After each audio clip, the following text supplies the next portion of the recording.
ಕ್ಷೇತ್ರದ ಶಾಸಕರಿಗೆ ಮತ್ತೆ ನೀವು ಬೇರೆ ಡಾಕ್ಟರ್ಗಳನ್ನ ಹಾಕ್ದೆ ಅವ್ರಿಗೆ ಯಾಕೆ ನೀವು ಕಥೆ ಹೇಳ್ಬೇಡಿ ಸರ್. ಡಾಕ್ಟರ್ ಸಿಗ್ತಿಲ್ಲ, ನಾನು ಚಿಕ್ಕ ಮಾತ್ರ ಇಲ್ಲಿ ಬರ್ಕೊಡಿದ್ದೆ. ನಮ್ಮ ಮೆಡಿಕಲ್ ಇಂತ ತುಂಬಾ ಕಷ್ಟ. ಅಲ್ರಿ ಆ ಬಡತನ ಏನ್ರಿ ಮಾಡ್ತಾರ ಅವರು? ಈ ಮಾತ್ರೆಗಳು ಇಲ್ಲೇ ನಮ್ಮ ನಿಮ್ಮ ಹತ್ರ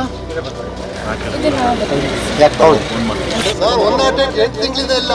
ನೀವು ಯಾರು ಹಳ್ಳಿಯಿಂದ ಫೋನ್ ಮಾಡಿದ್ರೆ 108ಗೆ ಸರ್ ನಮಗೆ ಗೊತ್ತು, ನಾವೇ ಫೋನ್ ಮಾಡಿದೀವಿ. ಆಯ್ತಾ? BPL ಕಾರ್ಡ್ಗೆ ಯಾವುದೇ ಥರ ಚಾರ್ಜ್ ಇಲ್ಲ, 100 ರೂಪಾಯಿ ಚಾರ್ಜ್ ಮಾಡ್ತೀವಿ. BPL ಕಾರ್ಡ್ ಫ್ರೀ ತಾನೆ? 100 ರೂಪಾಯಿ ಸುಟ್ಟಿ ಹಾಸ್ಪಿಟ್ಲ್ ನಡೆಸ್ತಾ ಇದ್ದೀರಾ ಇಲ್ಲ ಏನಾದ್ರು ವಸೂಲಿ ದಂಧೆ ಮಾಡ್ತಾ ಇದ್ದೀರಾ? ಇಲ್ಲಿ ಶೃಂಗೇರಿ ಕ್ಷೇತ್ರ ದಂಧೆಗೆ ಬಿದ್ದಿದೆ, ಹಾಸ್ಪಿಟ್ಲು ದಂಧೆಗೆ ಬಿತ್ತಾ? ಸರಿಯಾಗಿ ಮಾತಾಡೋದು ಅಭ್ಯಾಸ ಮಾಡ್ಕೋ.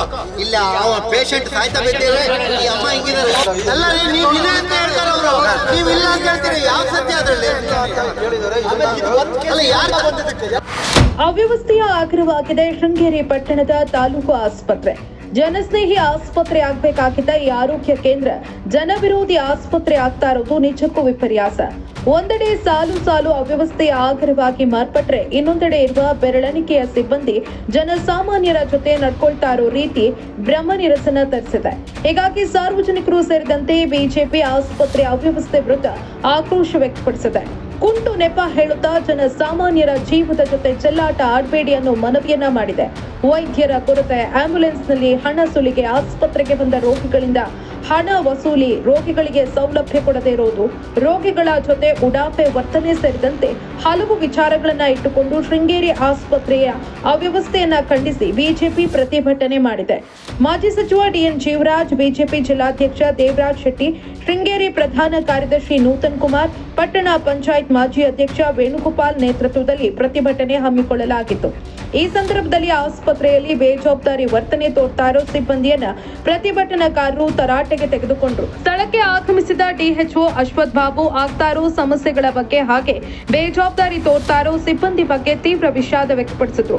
ಮೇ ಮೊದಲ ವಾರದಲ್ಲಿ ವೈದ್ಯರ ಕೊರತೆಯನ್ನ ನೀಗಿಸೋದಾಗಿ ಭರವಸೆ ನೀಡಿದ್ರು. ಆಸ್ಪತ್ರೆಗೆ ಕ್ಷೇತ್ರದ ಶಾಸಕರಿಗೆ ಬೇಕೇ ಬೇಕು, ಬೇಕೇ ಬೇಕು. ನೋಡಿ ಸರ್, ನಾವು 3 ತಿಂಗಳ ಮುಂಚೆ ಚಳವಳಿ ಮಾಡಿದ್ವಿ. 3 ತಿಂಗಳ ಮುಂಚೆ ಚಳವಳಿ ಮಾಡಿದಾಗ ನೀವೇ ಬಂದಿದ್ರಿ ಮತ್ತು ನೀವು ಹೇಳಿದ್ರಿ 1 ತಿಂಗಳು ಕಾಲಾವಕಾಶ. ಅವರೊಂದು ಇಂಡಿಯನ್ ರೀ ಅನಸ್ತೀಸಿಯಾ, ಅವ್ರನ್ನ ದಯಮಾಡಿ ನೀವು ಕಳಿಸಿ. ನನಗೆ ಒಬ್ಬ ದೇಶಕಾದ ಸೈನಿಕ, ಆ ಮನುಷ್ಯ ಇಲ್ಲಿದ್ದು ಏನ್ರಿ ಕಿರೀಟಿ ಅನಸ್ತೀಸಿಯಾ ಆಪ್ರೇಷನ್ ಮಾಡೋಕ್ಕೆ ಶುರು ಮಾಡೋಕ್ಕೆ ಮುಂಚೆ ಕೊಡೋದಲ್ಲ. ಡಾಕ್ಟ್ರೇ ಇಲ್ದಿದ್ರೆ ಇವ್ರು ಇದ್ದೇನು ಮಾಡ್ತಾರೆ? ಲೆಕ್ಕ ಬರೆಯೋಕ್ಕೆ ಅವನಾರು ಕಾರ್ಕೂನಲ್ಲಿ ಇಡಿ. ಅವ್ರು ಯಾವ್ದಾದ್ರು ಹೋಗಿ ಪಾಪ ಅವ್ರು ಕಲ್ತು ವಿದ್ಯೆನಾದ್ರು ಕೆಲಸಕ್ಕೆ ಬರಲಿ. ಅವ್ರನ್ನ ಯಾಕೆ ಈ ಥರ ತಗೊಂಬಂದು ಇಲ್ಲಿ ಹಾಕಿ ಏನಾದ್ರು ಪನಿಷ್ಮೆಂಟ್ ಅವರಿಗೆ? ಮತ್ತು ನೀವು ಬೇರೆ ಡಾಕ್ಟರ್ಗಳನ್ನು ಹಾಕದೆ ಅವ್ರನ್ನ ಯಾಕೆ ಇಟ್ಟಿದ್ದೀರಿ? ನೀವು ಕಥೆ ಹೇಳ್ಬೇಡಿ ಸರ್. ಡಾಕ್ಟರ್ ಸಿಗ್ತಿಲ್ಲ, ನಾನು ಚಿಕ್ಕ ಮಾತ್ರ ಇಲ್ಲಿ ಬರ್ಕೊಡಿದ್ದೆ. ನಮ್ಮ ಮೆಡಿಕಲ್ ಇಂತ ತುಂಬಾ ಕಷ್ಟ. ಅಲ್ರಿ ಆ ಬಡತನ ಏನ್ರಿ ಮಾಡ್ತಾರ ಅವರು? ಇದನ್ನ ನಾನು ಇಲ್ಲೇ ಸಿಗಂಗೆ ಮಾಡ್ತೀನಿ, ಇವತ್ತೇ ಕೊಡ್ತೀನಿ. ಅಲ್ಲ ಸರ್, ಬಡವರು ಈ ಹಾಸ್ಪಿಟ್ಲಿಗೆ ಬಂದಾಗ ನಿಮ್ಮ ಹತ್ರ ಏನಿದೆ ಅದನ್ನಾದ್ರೂ ಕೊಡ್ಬೇಕಲ್ವಾ? ಈ ಮಾತ್ರೆಗಳು ಇಲ್ಲೇ ನಮ್ಮ ನಿಮ್ಮ ಹತ್ರ ಸರ್. ನಾವು ಮೆಡಿಕಲ್ ಇದು ಹ್ಯಾಂಡ್ ರೈಟಿಂಗ್ ಯಾರು? ಯಾಕೆ ಡಾಕ್ಟ್ರ ಕೇಳಿ, ಅವಳು ಡಾಕ್ಟ್ರ ಕೇಳಿ. ನಿಮ್ಮದು ಆಂಬುಲೆನ್ಸ್ 2 ಸರಿ ವರ್ಕ್ ಆಗ್ತಿದ್ದಾವಲ್ರಿ ಆಸ್ಪತ್ರೆಗೆ? 108 ಒಂದು ನಮ್ದೊಂದು ಸರ್. 108 8 ತಿಂಗಳಿಂದ ಇಲ್ಲ. ನೀವು ಯಾರು ಹಳ್ಳಿಯಿಂದ ಫೋನ್ ಮಾಡಿದ್ರೆ 108ಗೆ ಸರ್ ನಮಗೆ ಗೊತ್ತು, ನಾವೇ ಫೋನ್ ಮಾಡಿದೀವಿ. 108 ವರ್ಕ್ ಆಗ್ತಿಲ್ಲ. ಅಲ್ಲ ಕರೆಕ್ಟಾಗಿ ಹೇಳಿ, ಯಾಕಂದ್ರೆ ಇಲ್ಲಿ ಪ್ರಾಬ್ಲಮ್ ಕ್ಲಿಯರ್ ಮಾಡಕ್ ಬಂದಿರೋದು. 108 ಪ್ರಾಬ್ಲಮ್ ಇದೆ, ಆಂಬುಲೆನ್ಸ್ ಕೆಲಸ ಮಾಡ್ತಿದ್ದಾರೆ. ಒಬ್ರು ಸ್ಟಾಫ್ ನರ್ಸ್ ಇದ್ದಾರೆ. ಇದಿಷ್ಟು ಕೊಟ್ಟಿದ್ದೀನಿ, ಇದೆಲ್ಲ ಸರ್ ಸ್ಟಾಕ್ ಖಾಲಿ ಆಗಿದೆ. ಬೇರೆಯವರಿಗೆ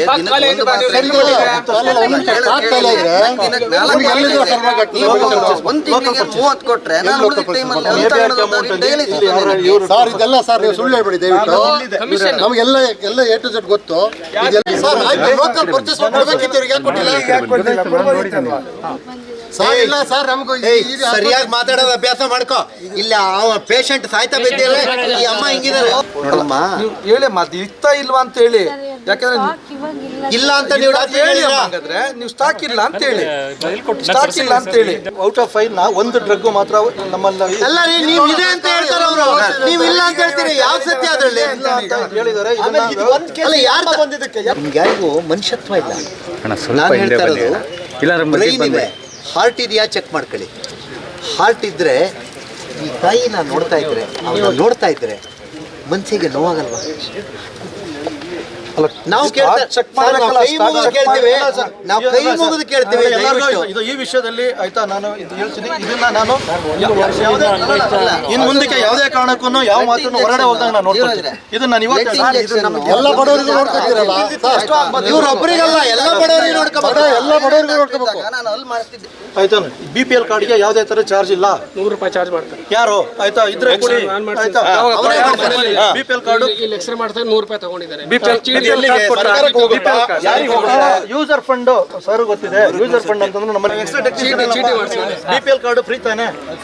100 ರೂಪಾಯಿ ತಗೊಂಡಿ ಅಂತಲ್ಲ, ಚೀಟಿ ಇಲ್ಲಿ ಮಾಡ್ಸ್ಕೊಂಡು 100 ರೂಪಾಯಿ ಕೌಂಟರ್ಲೇ ಮಾಡ್ತಾರೆ. ಕಾರ್ಡ್ ನೋಡಲ್ಲ ಸರ್, ಕಾರ್ಡ್ ನೋಡಲ್ಲ, BPL ಕಾರ್ಡ್ ನೋಡಲ್ಲ. ಏ ಫೈನಲ್ ಇಷ್ಟೇ ಕಣ ನೋಡಿ ಡಾಕ್ಟ್ರೆ. ಅಲ್ಲ ಒಂದು ನಿಮಿಷ, ಇದು ವಸೂಲಿ ಕಾರ್ಡೇ ನೋಡಲ್ಲ ಅಂತಲ್ಲ. ಇಲ್ಲಿ BPL ಕಾರ್ಡ್ ಅಂತ ವಸೂಲಿ ಮಾಡಿ ನೋಡಲ್ಲ, ಕೊಡ್ತಾ ಇದ್ರೆ ಯಾರಿಗಾದ್ರೆ ಮತ್ತೆ ಹೆಂಗ್ ತಗೊಂಡ್ರಿ ನೀವು? ಹೆಂಗ್ ತಗೊಂಡ್ರಿ ನೀವು?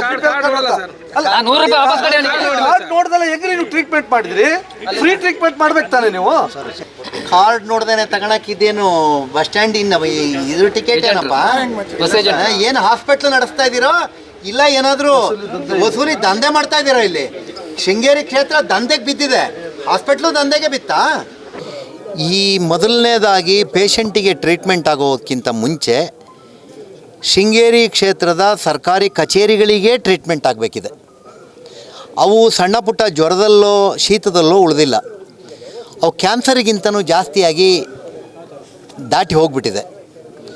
ನಾನು ಯಾವಾಗಲೂ ಒಂದು ಮಾತು ಹೇಳ್ತೇನೆ, ಓರೆಡ್ ಟ್ಯಾಂಕಲ್ಲಿ ಪ್ಯೂರ್ ವಾಟರ್ ಇದ್ದರೆ ಕೆಳಗಡೆ ಇರೋ ನಲ್ಲಿ ಹಿತ್ತಾಳಿದಾಗಲಿ ತಾಮ್ರದ್ದಾಗಲಿ ಬಂಗಾರದ್ದಾಗಲಿ ಅಕೇಸಿಯ ಬೆಣೆನಾರು ಹೊಡೆದಿಟ್ಟಿರಿ, ಅದರಲ್ಲಿ ಒಳ್ಳೆ ನೀರೇ ಬರುತ್ತೆ. ನಮ್ಮದು ಓರೆಡ್ ಟ್ಯಾಂಕ್ ಪೊಲ್ಯೂಟೆಡ್ ಆಗಿರೋದ್ರಿಂದ ಕೆಳಗಡೆ ಇರುವಂಥ ಇವು ಯಾವ ನಲ್ಲಿಗಳೂ ಇವು ಚಿನ್ನದವೂ ಇರ್ಬೋದು, ಇವು ಟ್ಯಾಂಕಲ್ಲಿರೋ ನೀರನ್ನ ಕೆಳಗಡೆ ಬಿಡ್ತಾ ಇದ್ದಾವೆ. ಟ್ಯಾಂಕ್ ಸರಿಯಾಗಬೇಕಿದೆ. ಈ ಕ್ಷೇತ್ರದ ಶಾಸಕರಿಗೆ ಅರ್ಥಾತ್ ಯಾವುದೂ ಸಂಬಂಧ ಇಲ್ಲ. ಅವರು ರಕ್ಷಾ ಸಮಿತಿ ಮೀಟಿಂಗು ಮಾಡಲ್ಲ, KDPನ ಕಾಟಾಚಾರಕ್ಕಾಗಿ ಮಾಡ್ತಾರೆ ಮತ್ತು ಭಾವನೆಗಳ ಮೇಲೆ ಕೆಲಸ ಮಾಡ್ತಾ ಇಲ್ಲ, ಹಣದ ಮೇಲೆ ಕೆಲಸ ಮಾಡ್ದಂಗೆ ಸನ್ನಿವೇಶಗಳು ಕಾಣ್ತಾ ಇದೆ. ದಯಮಾಡಿ ನಮ್ಮ ಒತ್ತಡ ಇರೋದು, ನಾವು ರಾಜಕಾರಣ ಮಾಡಬೇಕು ಅಂತೇಳಿ ಇದನ್ನು ಮಾಡ್ತಾ ಇಲ್ಲ. ಜನರ ಜೀವದ ಜೊತೆ ಆಟ ಆಡಬೇಡಿ. ಇವತ್ತು ಸರ್ಕಾರ ಕಾಂಗ್ರೆಸ್ ಸರ್ಕಾರ ಇದೆ, ಕೇವಲ ನಿಮ್ಮ ಅಧಿಕಾರದ ಲಾಲಸೆಗೆ, ಕೇವಲ ನೀವು ಮಂತ್ರಿಗಳಾಗಿ ಶಾಸಕರಾಗಿ ಮೆರೆದಾಟ ಮಾಡಲಿಕ್ಕೋಸ್ಕರ ಈ ಅಧಿಕಾರವನ್ನು ಉಪಯೋಗ ಮಾಡಬೇಡಿ. ನಿಮಗೆ ಮತ ಕೊಟ್ಟಿರ್ತಕ್ಕಂಥ ಜನಸಾಮಾನ್ಯರ ಬಗ್ಗೆ ಒಂದು ಕಿಂಚಿಷ್ಟು ಕಾಳಜಿಯನ್ನು ಇಟ್ಕೊಂಡು ಕೆಲಸವನ್ನು ಮಾಡಿ ಅಂತೇಳಿ ಹೇಳ್ತಾ ಈ ಪ್ರತಿಭಟನೆಯನ್ನು ನಾವು ಇವತ್ತು ಸಾಂಕೇತಿಕವಾಗಿ ಇವತ್ತು ವಾಪಸ್ ತಗೊಳ್ತಾ ಇದ್ದೀವಿ. ನಾವು ಮುಂದೆ ಅವರಿಗೆ ಗಡುವನ್ನು ಕೊಟ್ಟಿದ್ದೀವಿ. ನಮ್ಮ ಗಡುವಿನ ಒಳಗೆ ಅವರು ನಮ್ಮ ಏನು ಬೇಡಿಕೆ ಇತ್ತು ಆ ಬೇಡಿಕೆನ ಈಡೇರಿಸ್ತೀವಿ ಅಂತ ಹೇಳಿದ್ದಾರೆ. ಈಡೇರಿಸದೇ ಇದ್ದರೆ ನಮ್ಮ ಪ್ರತಿಭಟನೆ ಮತ್ತಷ್ಟು ಎತ್ತರಕ್ಕೆ ತಗೊಂಡು ಹೋಗ್ತೀವಿ. ಅದು ಹೆದ್ದಾರಿಯನ್ನು ರಸ್ತೆಯನ್ನು ತಡೆ ಮಾಡೋದಿರೋದು, ಅಹೋರಾತ್ರಿ ಧರಣಿ ಇರ್ಬೋದು, ನಾವು ಇನ್ನಿತರ ಹಲವಾರು ಧರಣಿಗಳನ್ನ ಪ್ರತಿಭಟನೆ ನಾವು ಮುಂದಿನ ದಿವಸಗಳಲ್ಲಿ ಮಾಡಬೇಕು ಅಂತೇಳಿ ನಾವು ಯೋಚನೆ ಮಾಡಿದ್ವಿ. ನಾವು ಹಿಂದೆ ಇದೇ ಆಸ್ಪತ್ರೆ ಇದೇ ಜಾಗದಲ್ಲಿ ಹೋರಾಟ ಮಾಡಿದ್ವಿ. ಈಗಾಗಲೇ ಒಂದು 2 ತಿಂಗಳೊಳಗೆ ಈ ಆಸ್ಪತ್ರೆ ಎಲ್ಲ ಸಮಸ್ಯೆ ಬಗೆಹರಿಸ್ತೀವಿ ಅಂತ DH ಅವರು ಬಂದು ನಮ್ಮ ಮಾತು ಕೊಟ್ಟೋಗಿದ್ರು. 2 ತಿಂಗಳೊಳಗೆ 4 ತಿಂಗಳಾಯಿತು, ಇವತ್ತಿಗೂ ಆಸ್ಪತ್ರೆ ಸಮಸ್ಯೆ ಬಗೆಹರಿದ್ರೆ ಒಬ್ಬರು ಗೈನಕಾಲಜಿ ಡಾಕ್ಟ್ರು ಬಂದಿದ್ದಾರೆ. ಇದೆಲ್ಲ ಜವಾಬ್ದಾರಿ ಇದನ್ನೆಲ್ಲ ನೋಡ್ಕೊಳ್ತಕ್ಕಂಥದ್ದು ನಮ್ಮ ಕ್ಷೇತ್ರ ಶಾಸಕರು ವಿರೋಧ ಪಕ್ಷ ಶಾಸಕರಲ್ಲ, ಆಡಳಿತ ಪಕ್ಷ ಶಾಸಕರು ರಾಜೇಗೌಡರು. ಅವರು ಸರಿಯಾಗಿ ಕೆಲಸ ನಿರ್ವಹಣೆ ಮಾಡಿದರೆ ಈ ಸಮಸ್ಯೆಗಳು ಯಾವುದೂ ಆಗಲ್ಲ. ಇವತ್ತು ನಿಮ್ಮ ಮುಂದೆ ಎಲ್ಲ ಗೊತ್ತಾಯಿತು ಚಿತ್ರಣ, ಎಷ್ಟು ಆಸ್ಪತ್ರೆ ಸಮಸ್ಯೆಗಳಿದ್ದಾವೆ ಅಂತಕ್ಕಂಥದ್ದು ನಮ್ಮ ಕಣ್ಮುಂದೆ ಎಲ್ಲದು ಗೊತ್ತಾಯಿತು. ಏನು ಸಮಸ್ಯೆ ಇಲ್ಲ, 8 ಜನ ಡಾಕ್ಟ್ರ್ ಇದ್ದಾರೆ ಅಂತಕ್ಕಂಥದ್ದು ಶಾಸಕರು ನಿನ್ನೆ ಹೇಳಿರೋದು ನಮ್ಮ ಗಮನಕ್ಕೆ ಬಂತು. ಇವತ್ತು ಆಸ್ಪತ್ರೆ ವಿಚಾರಕ್ಕೆ ನಾವು ಸಾರ್ವಜನಿಕ ಬಡ ದೀನ ದಲಿತರ ಪರವಾಗಿ ನಾವು ಹೋರಾಟ ಮಾಡಿದ್ದೀವಿ. ಇದು ಆದಿವಾಸಿ ಗಿರಿಜನರು ಬರ್ತಕ್ಕಂಥ ಆಸ್ಪತ್ರೆ, ಇದು ಹೆಚ್ಚಿಗೆ ಬಡವರೇ ಬರ್ತಕ್ಕಂಥ ಆಸ್ಪತ್ರೆ. ಈ ಆಸ್ಪತ್ರೆಯಲ್ಲೂ ಈ ರೀತಿ ಲೋಪದೋಷಗಳಿದಾವೆ ಅಂದರೆ ಶಾಸಕರು ಇದ್ರ ಬಗ್ಗೆ ಕಾಳಜಿ ವಹಿಸಬೇಕಾಗಿದ್ದಲ್ಲ, ಅವ್ರದ್ದು ಕರ್ತವ್ಯ ಅಲ್ವಾ? ಅದನ್ನು ಈ ಮುಂದಿನ ದಿನಗಳಲ್ಲಿ ನಾವು ಈ ಆಸ್ಪತ್ರೆಗೆ ತಜ್ಞ ವೈದ್ಯರು ನೇಮಿಸಿಲ್ಲ, ಈ ಸಮಸ್ಯೆಗಳು ಬಗೆಹರಿದಿಲ್ಲ ಅಂದರೆ ನಾವು ಮುಂದೆ ಕೆಲವೇ ದಿನಗಳಲ್ಲಿ ಅವರು ಏನು ಗಡುವು ಕಟ್ಟಿದ್ದಾರೆ ನಂತರದಲ್ಲಿ ನಾವು ರಸ್ತೆ ತಡೆ ಮಾಡಿದ್ದೀವಿ. ಹಾಗಾಗಿ ತಕ್ಷಣದಲ್ಲಿ ಈ ಸಮಸ್ಯೆನ ಬಗೆಹರಿಸಬೇಕಾದ ಜವಾಬ್ದಾರಿ ಶಾಸಕರದ್ದು ಮತ್ತು ಸರ್ಕಾರದ್ದು. ಜೀನಿ ಸ್ಲಿಮ್ ತಗೊಳಕ್ಕೆ ಸ್ಟಾರ್ಟ್ ಮಾಡಿದ್ನೋ ಅವಾಗ ಮಂತ್ಲಿ ಪೀರಿಯಡ್ಸ್ ಆಗ್ತಾ ಇದ್ದೀನಿ. PCOD ಪ್ರಾಬ್ಲಮ್ ನಾರ್ಮಲ್ ಆಗಿದೆ, ಥೈರಾಯ್ಡ್ ನಾರ್ಮಲ್ ಆಗಿದೆ. ಪೀರಿಯಡ್ಸ್ ಎಲ್ಲ 6 ಮಂತ್ ಆದ್ರೂ ಆಗ್ತಾ ಇದ್ದಿಲ್ಲ, ಇವಾಗ ರೆಗ್ಯುಲರ್ ಪೀರಿಯಡ್ಸ್ ಆಗ್ತಾ ಇದೆ. ಜೀನಿ ಸ್ಲಿಮ್ ನ ಯೂಸ್ ಮಾಡಿ 8 ತಿಂಗಳಲ್ಲಿ 55 kg ಸಣ್ಣ ಆಗಿದ್ದಾರೆ. ಜೀನಿ ಸ್ಲಿಮ್ ತಗೊಳ್ಳಿ, ಬೇಗ ಸಣ್ಣ ಆಗ್ತೀರಾ, ಫ್ಯಾಟ್ ಲಾಸ್ ಆಗ್ತದೆ. ಜೀನಿ ಸ್ಲಿಮ್ ನ ಯೂಸ್ ಮಾಡಿ 100% ಯಾವುದೇ ಸೈಡ್ ಎಫೆಕ್ಟ್ ಇಲ್ದಂಗೆ ಸಣ್ಣ ಆಗ್ತೀರಾ. ಇಂತಹ ನೈಜ ಕುತೂಹಲ ಭರಿತ ಸುದ್ದಿಗಳು ನಿಮಗೆ ಸಿಗಬೇಕಂದ್ರೆ ರಾಜ್ಯದ ಪ್ರತಿಷ್ಠಿತ ಜನಪರ ಡಿಜಿಟಲ್ ಸುದ್ದಿ ಮಾಧ್ಯಮ ಪಬ್ಲಿಕ್ ಇಂಪ್ಯಾಕ್ಟ್ ಚಾನೆಲ್ ಅನ್ನು ಯೂಟ್ಯೂಬ್ನಲ್ಲಿ ಸಬ್ಸ್ಕ್ರೈಬ್ ಮಾಡ್ಕೊಳ್ಳಿ.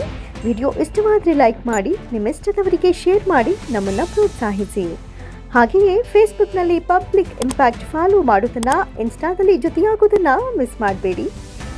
ಜಾಹೀರಾತು ಹಾಗೂ ಬಿಸ್ನೆಸ್ ಪ್ರಮೋಷನ್ಗಾಗಿ ಸಂಪರ್ಕಿಸಿ 9606037450 ಅಥವಾ 9353224116.